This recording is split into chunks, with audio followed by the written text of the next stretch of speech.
How to make gel alcohol hand sanitizer using soap and water is the best and most traditional way to get your hands clean, but there are times when you simply can't get to a sink to wash them. Gel alcohol hand sanitizer is an excellent and portable solution to this dilemma, and it's incredibly easy to make at home. Not only is making gel alcohol hand sanitizer at home an excellent project for both children and adults, but you'll also save money and end up with a great product that keeps you and your family safe from germs. Small bottles make great gifts. Making gel alcohol hand sanitizer without fragrance. Obtain your ingredients. The components needed to make gel alcohol hand sanitizer are common household products, so it's quite possible that you already have them. If you don't, you can obtain them easily at any drug or grocery store. You will need rubbing isopropyl alcohol that is at minimum 91% pure and plain aloe vera gel. That's it. To be comparable to store-bought products like Purell or Germex in terms of effectiveness, the final product needs to be at least 65% alcohol. Using 91% isopropyl alcohol will place your final product within that range. If you can find 99% isopropyl alcohol, choose that. It's not required, but it will increase the germ-killing effectiveness of your final product. Aloe vera gel also comes in a variety of purity options. You'll want the purest that you can find. Simply check out the label to get the purity information.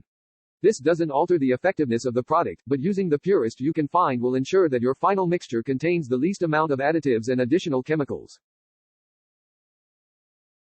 Gather your tools. The tools needed are also very common household items, which makes this process even easier. You'll need a clean bowl, a spatula or spoon, a funnel and a recycled liquid soap or hand sanitizer bottle. If you don't have an empty bottle on hand to upcycle, you can use any kind of container you want, as long as it has a lid.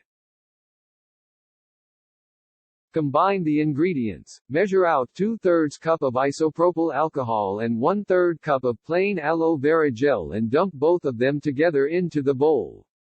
Use your spatula or spoon to stir vigorously until the ingredients are fully mixed together.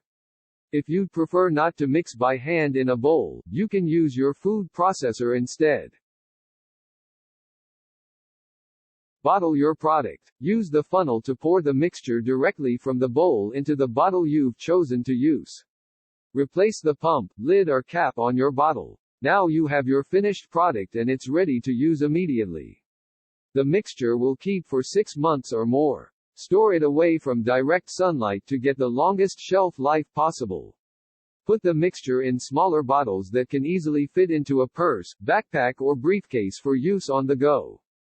If you purchase any commercial sanitizers, save the bottles so that you can upcycle them later. Since those are perfect for this, you can usually purchase new empty bottles of this size at the grocery store. Check the aisle with travel-size personal care items. Use the sanitizer correctly. There is actually a proper way to use sanitizer to get maximum effectiveness from the product. Before you start, make sure your hands are clean of visible dirt and grime. Sanitizer isn't meant for situations when you find your hands dirty with actual dirt.